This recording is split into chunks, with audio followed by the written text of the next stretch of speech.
Bismillahir Rahmanir Rahim. Alhamdulillahi Rabbil Alameen. As-salatu was-salam ala ashraf al-anbiya wal-mursaleen.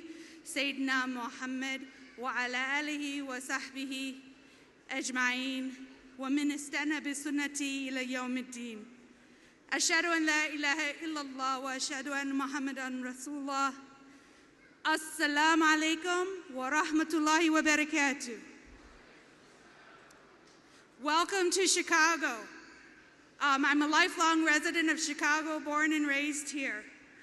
And like the governor said, I'm very happy that Chicago is the place chosen for the MAS-ICNA Convention again.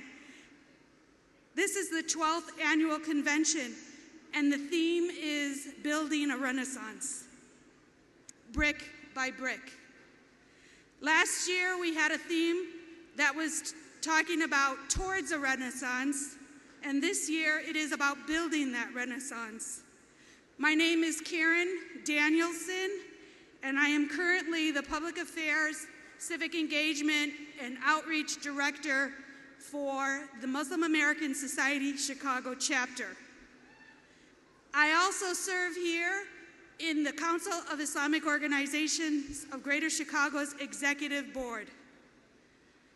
One more thing I'd like to mention, I'm the first Muslim accepted into the Oaklawn Clergy and Religious Workers Association. Irregardless of what some people must say or think, our collective gathering here at the 12th annual MAS-ICNA Convention indicates that we have gathered for the love of Allah, subhanahu wa ta'ala. We are meeting in obedience to Allah. You are the best of the nations raised up for the benefit of man. You enjoin what is right and you forbid what is evil, and you believe in Allah.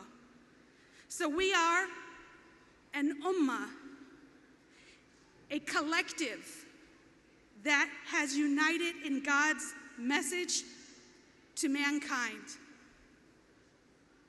So we ask, may our hearts be strengthened. May our affection for one another be real and lasting. May we forever be guided. May our hearts be comforted with an increase of faith and iman. May our hearts learn complete trust in Allah subhanahu wa ta'ala. I have been given the honor to introduce to you our next speaker at this 12th annual convention. And the title of this lecture is the same title as the entire theme of the convention, Building a Renaissance Brick by Brick. I've been asked to moderate, facilitate the subject and the speaker, which I will humbly comply with. As I mentioned, last year's theme was toward a renaissance, and this year's theme is building a renaissance. All sorts of metaphors began to pop into my head, building and bricks and things, that I began to think of my time that I spent living in Palestine and the time that I spent living in Jordan. And something came into my mind. I was thinking, of course, what are we trying to accomplish with this topic? We are trying to accomplish a stronger community that is built soundly with a good foundation. And we have strong pillars to hold up all that which is built upon that foundation. Not just walls, but levels upon these pillars that are upon that foundation.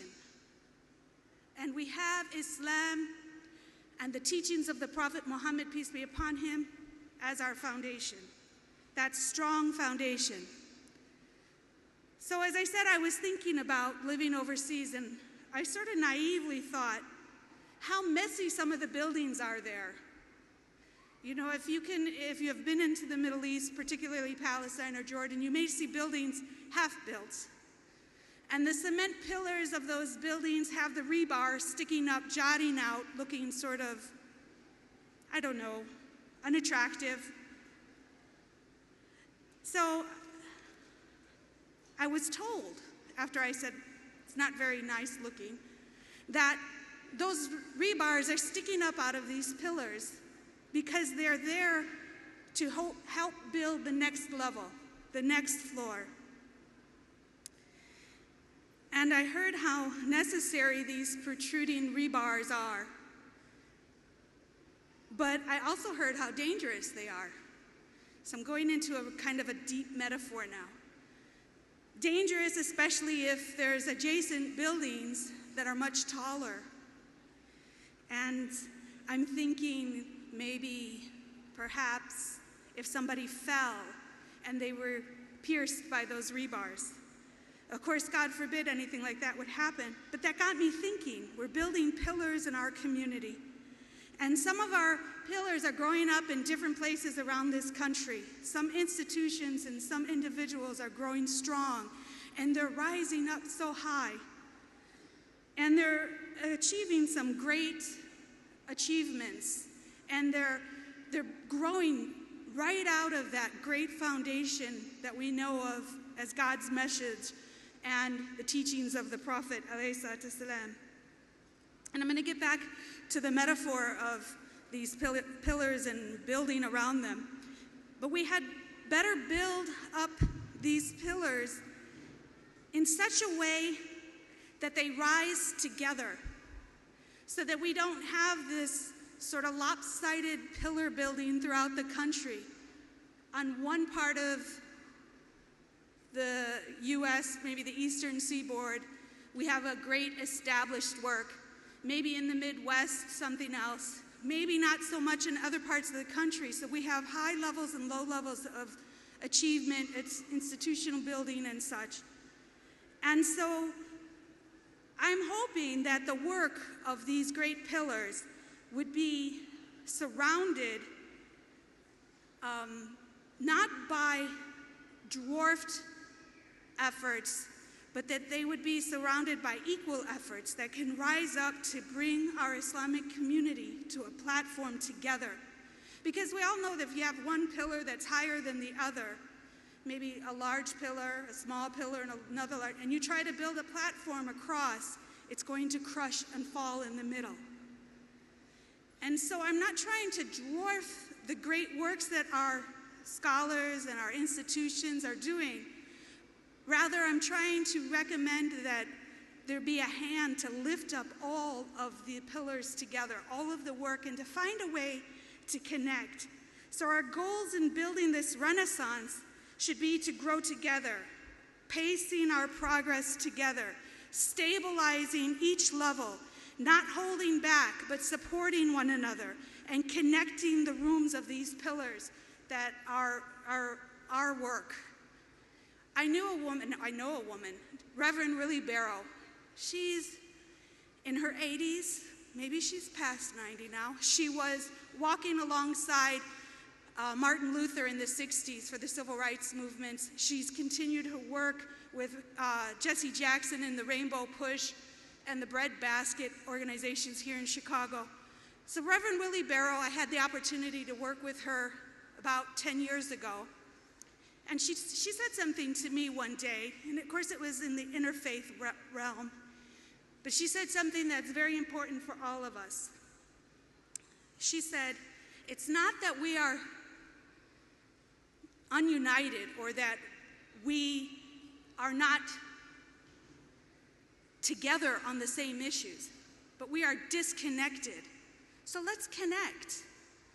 And this is one of the great achievements that MAS and ICNA together are trying to do. You heard some of the leadership speaking in the last inaugural speeches about 40 and 40 coming up together, 40 chapters of ICNA and 40 chapters of MAS coming up together.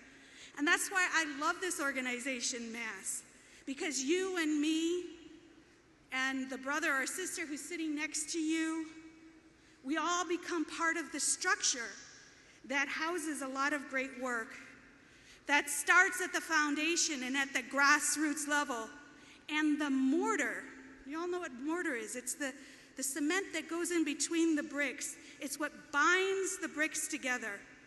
That mortar is tarbiyah, the tarbiyah of Islam. The comprehensive development of people is the cornerstone of MAS-ICNA's methodologies.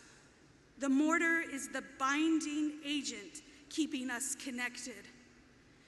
And by the way, ask any bricklayer, and he will tell you, you can't just use any kind of cement in between the bricks. It has to be a certain kind of texture and a certain kind of consistency to help make the whole stay.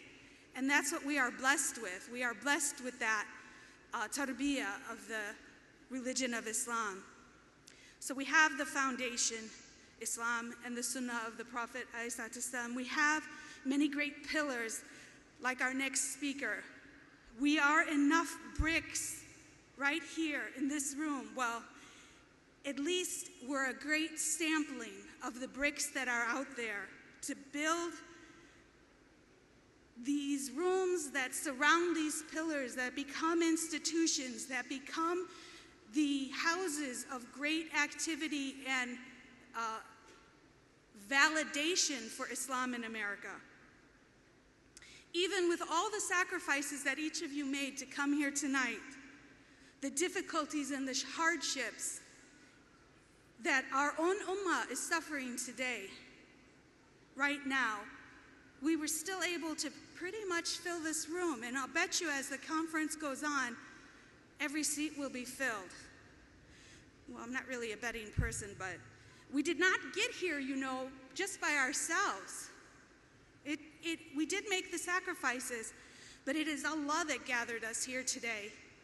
And Allah is sufficient for us.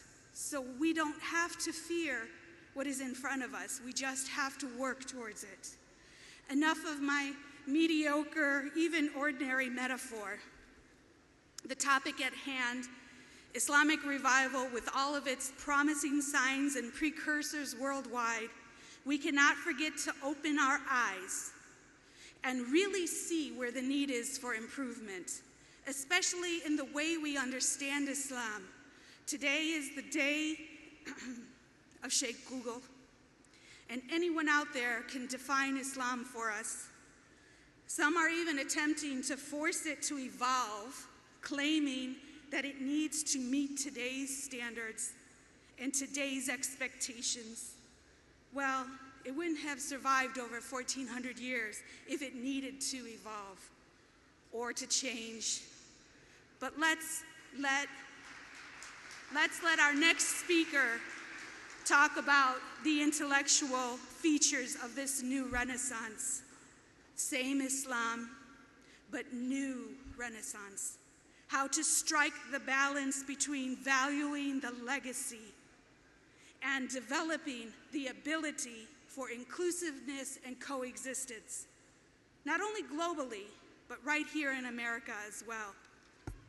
Tonight's main speaker has always fascinated me, not only for who he is, where he comes from, his family relations, but what he writes about and how he writes it, what he does and how he does it, because I'm a little bit of an academic myself, or I like to think so, but also what he says and how he says it, and I don't mean that French-Swiss accent.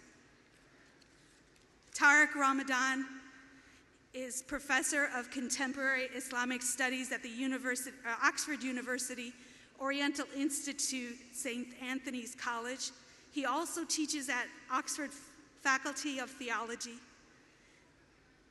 He is visiting professor at the Faculty of Islamic Studies, Qatar, and the University of Malaysia, Perlis. He is senior research fellow at Doisha. My son is going to kill me who's learning Japanese. I probably pronounced that wrong. But Doisha in Kyoto, Japan. And he is the director of Research Center of Islamic Legislation and Ethics, Doha, Qatar. He holds an MA in philosophy and French literature and a PhD in Arabic and Islamic studies from the University of Geneva. In Cairo, Egypt, he received one-on-one intensive training in classic Islamic scholarship from Al-Azhar University scholars, and he has a Jazat in 7 disciplines. He is active at the academic and grassroots level on theology, ethics, social justice, ecology, interfaith, as well as intercultural dialogue. He is also the president of the European think tank, European Muslim Network in Brussels. Please go to the MAS-ICNA.org website and look up his full biography. It's amazing. He is also the author of many books, including my favorite, What I Believe, which is about how he speaks to us. He speaks frankly and openly with the reader, and that reader can be from any walk of life, Muslim or somebody of another faith. Please help me welcome to the podium Dr. Tariq Ramadan.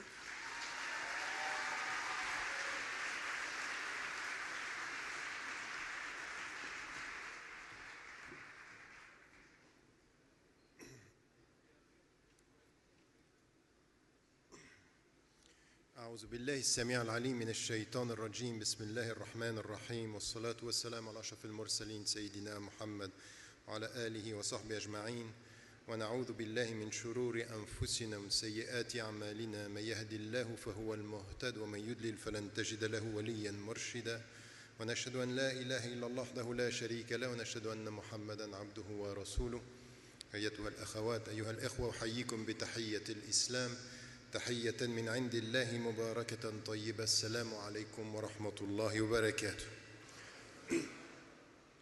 Thank you so much, Sister Karen, for not only your introduction, but I think that what you said about some of the issues and what we have to do and the way we have to think about our presence and think about the Renaissance that we are talking about are critical thoughts and important for all of us.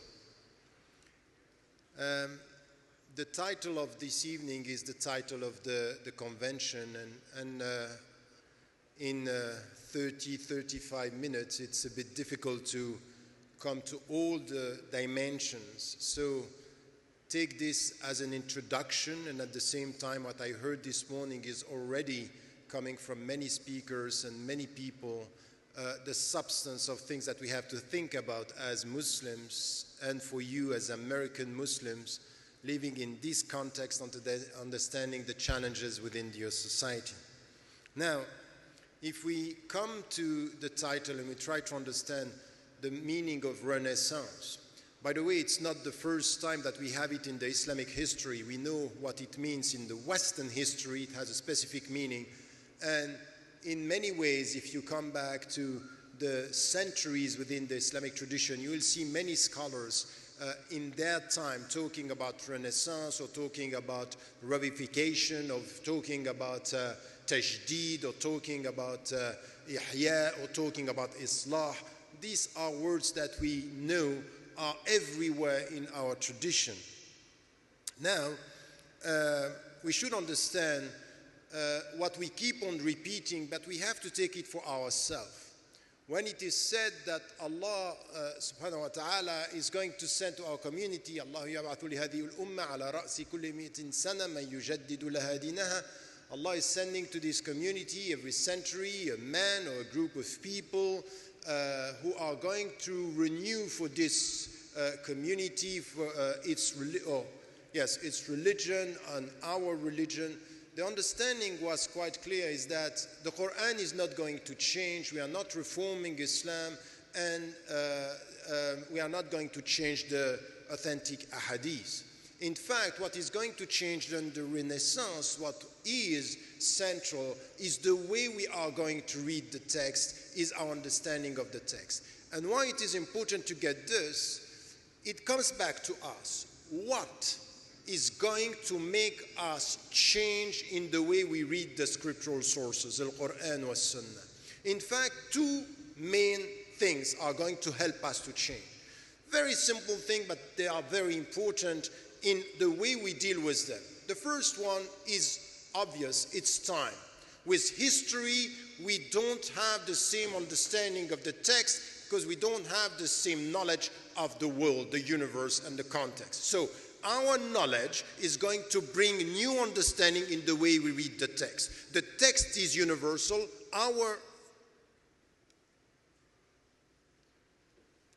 Okay, they are very nice here.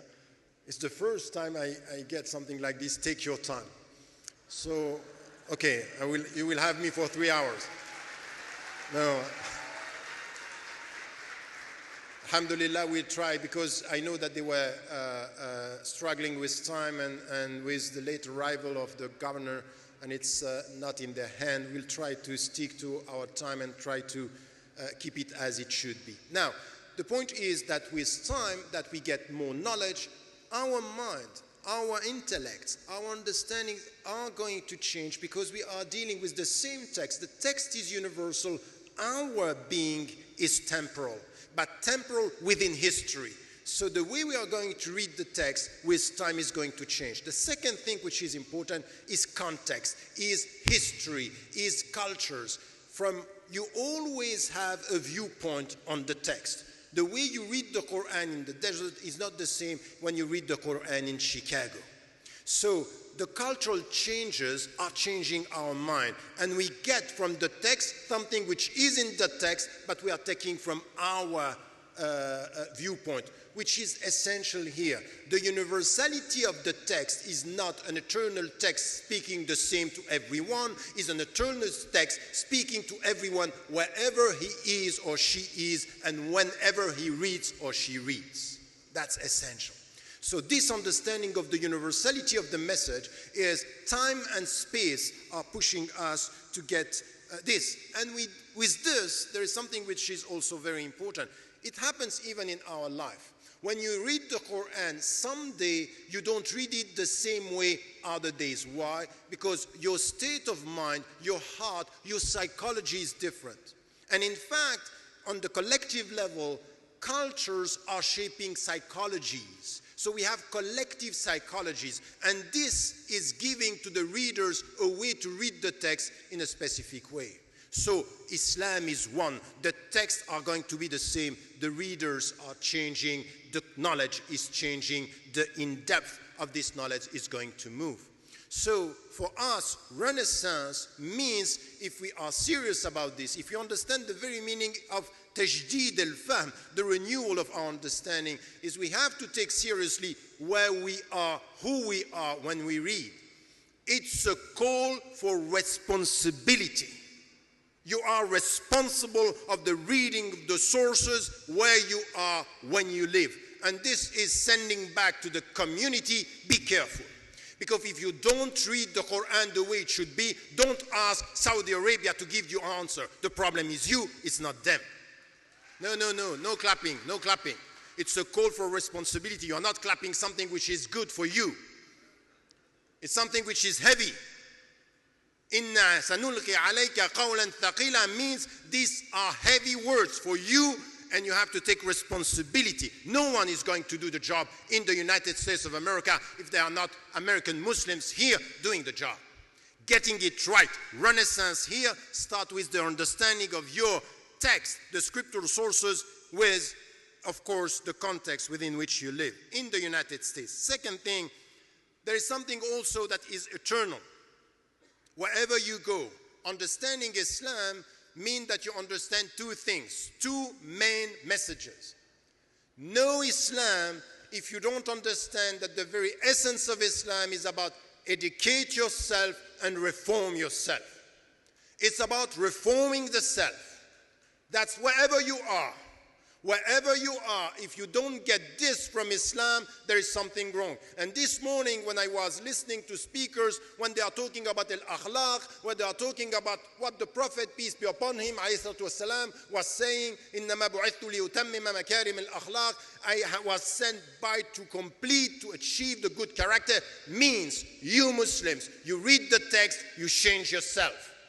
That's it. That's the mission and the individual mission. This is a big responsibility. So this is the second responsibility. First, acknowledge the fact that you read the Quran here, that you have the responsibility to understand it here and to change your life here and now and in this society.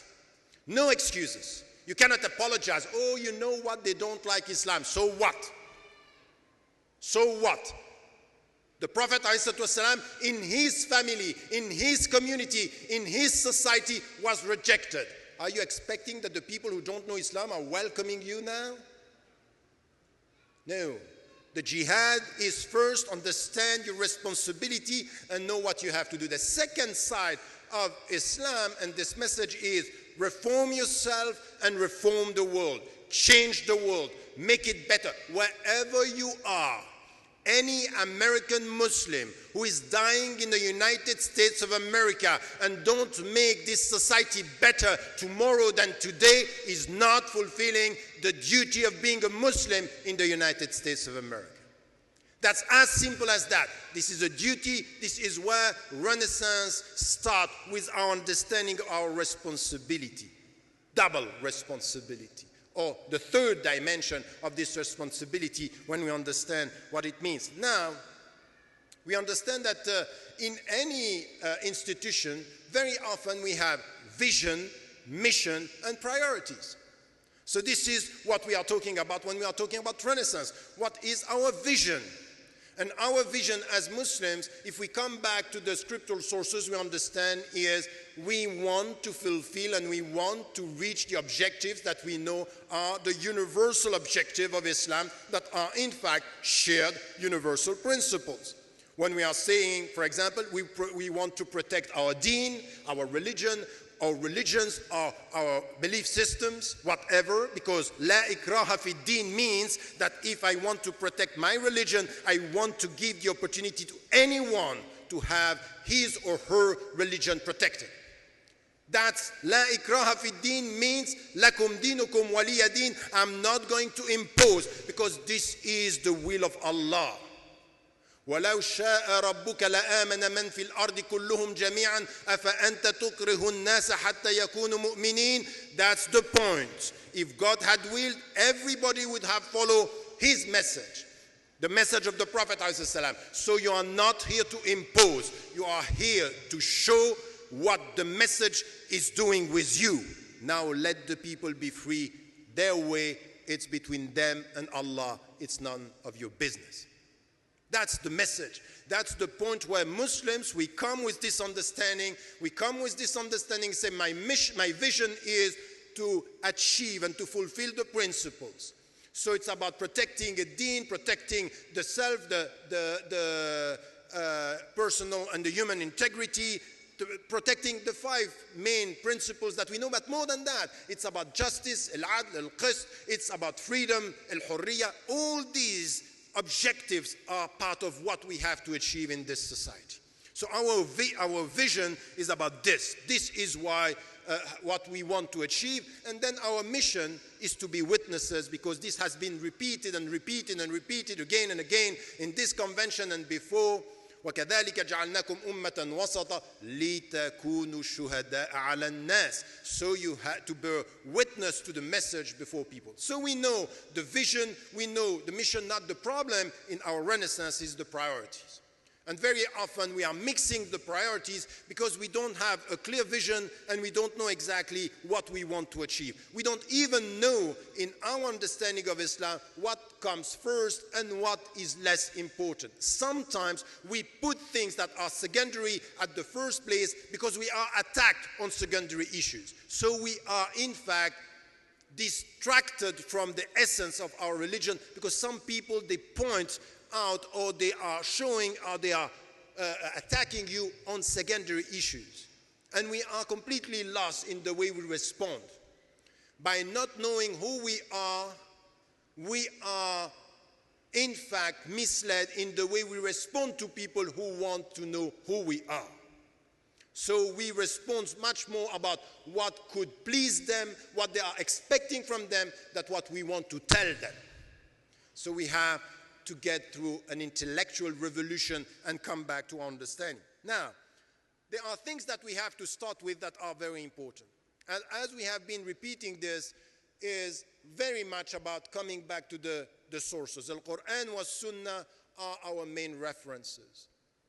And this is where we come with our understanding in this society at that, in this period of time, and we are trying to get an understanding of Al-Quran was Sunnah for us now. But, and this is where I urge you, young American Muslims and not so young American Muslims, don't dismiss, don't underestimate Turath, the Islamic tradition, the great scholars, the big thinkers that we had before.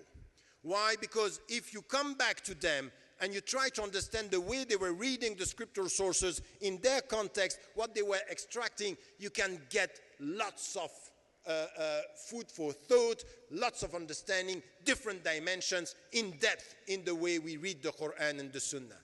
Don't be so modern that you are dismissing the Islamic tradition, a long history of thinkers, ulama, shuyukh, who gave us so much.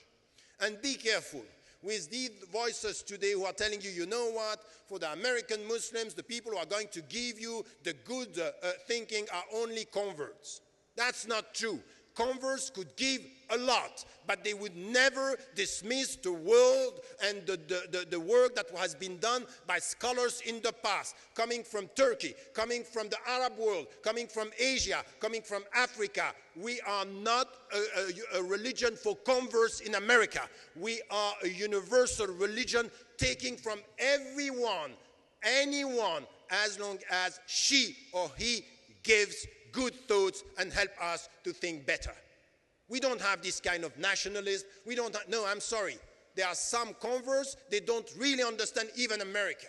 And when they become Muslims, sometimes they are forgetting their past. They are forgetting their culture. And we have some good Muslims. They came here. They were raised here. They are dealing with here, and they are trying to understand this society better. No one has the monopoly of understanding the context. Be humble in the way you deal with that. Be humble in the way you deal with the context, with the text. Take from the tradition, take from Islam, take from the scriptural sources, take from the ulama, and listen to the shuyukh.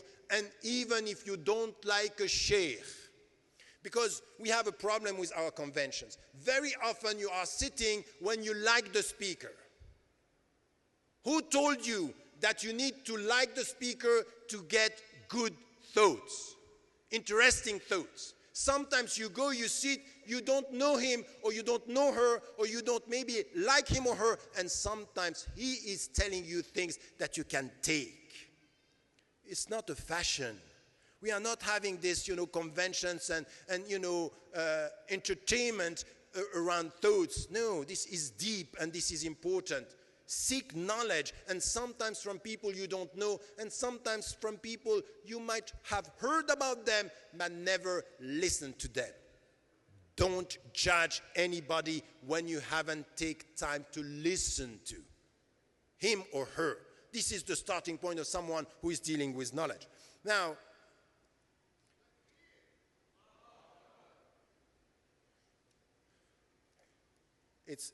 I don't know, I'm lost with the time.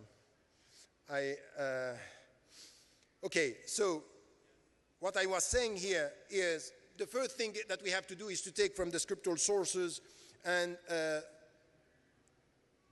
the Torah, the tradition, and we need to understand something, that in the first dimension of this Renaissance, we need to come back to very simple thing in the way we deal with ourselves.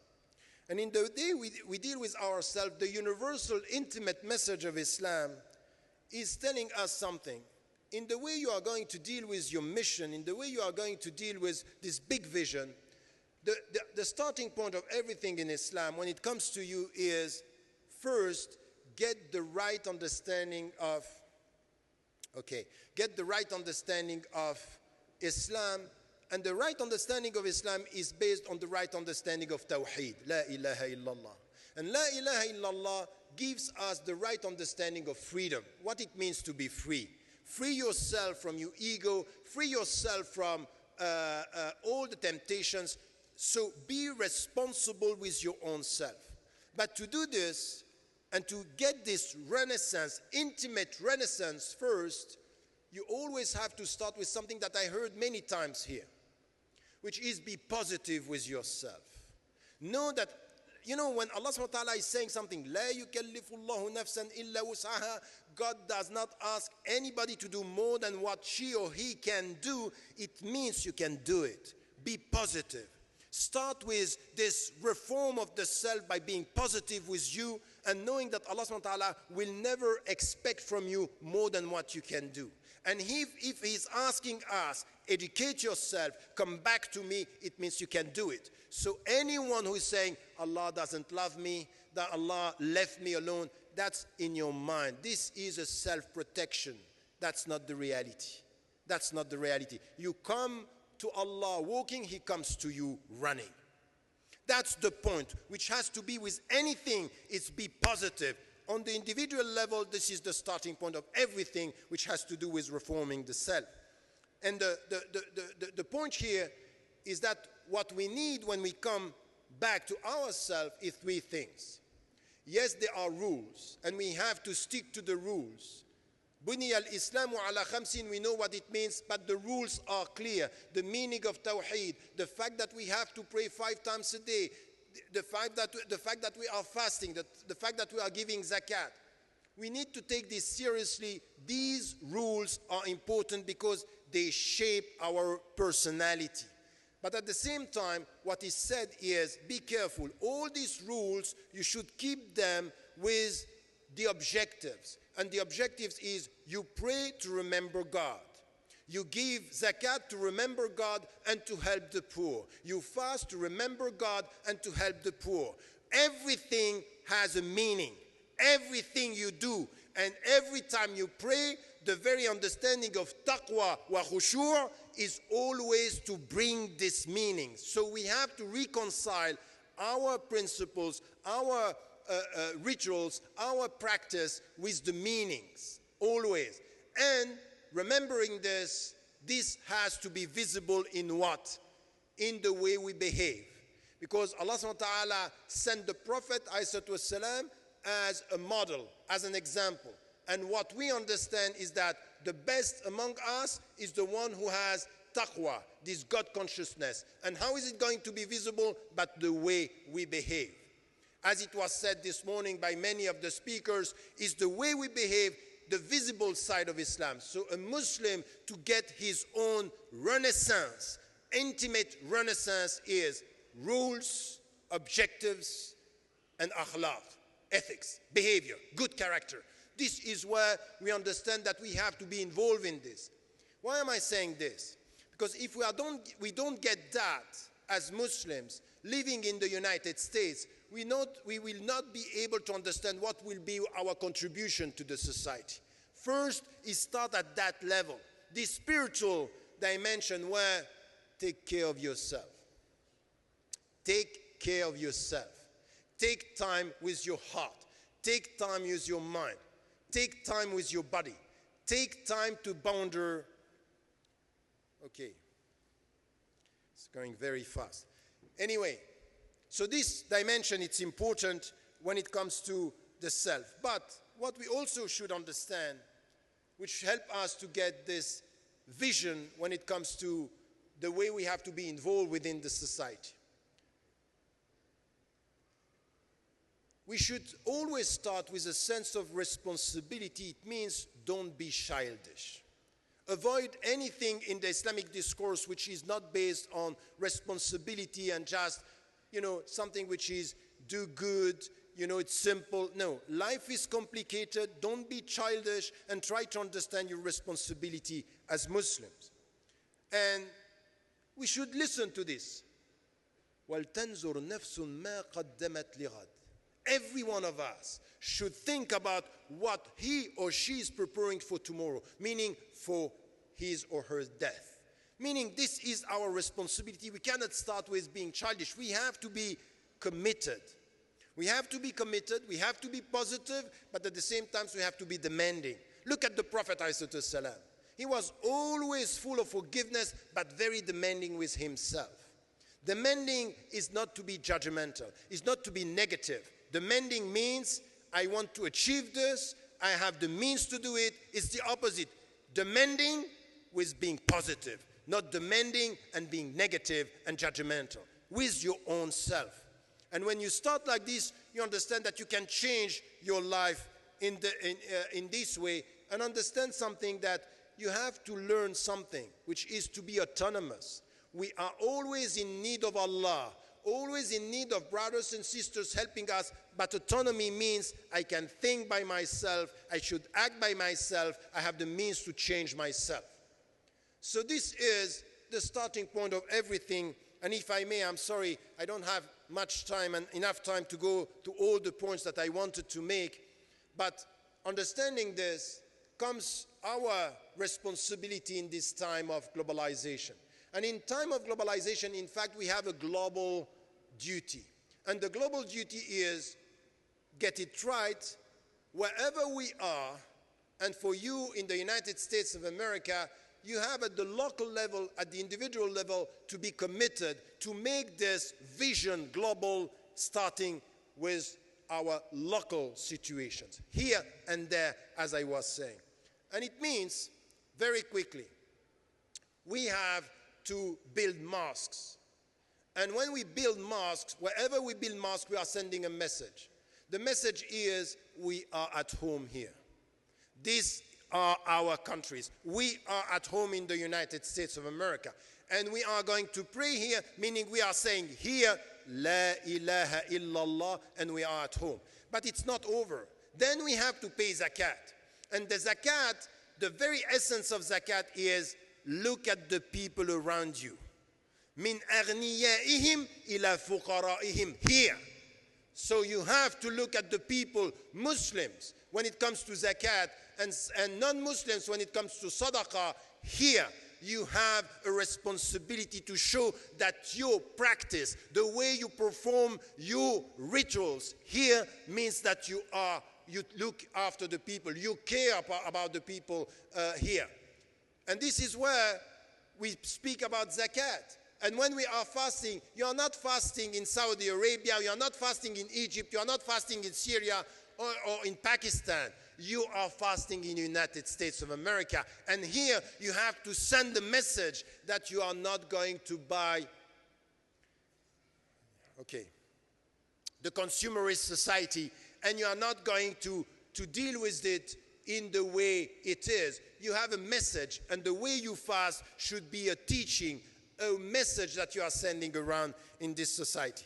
Now, just to conclude, this is the way we have to contribute. But two things that I have to say. Our renaissance is twofold. We have to struggle with it. And let me tell you something. We are not going to preach and we are not going to teach anything to the people if we are not starting our renaissance by being critical within. And critical within means that we have to deal with a very simple understanding. The path of Sharia.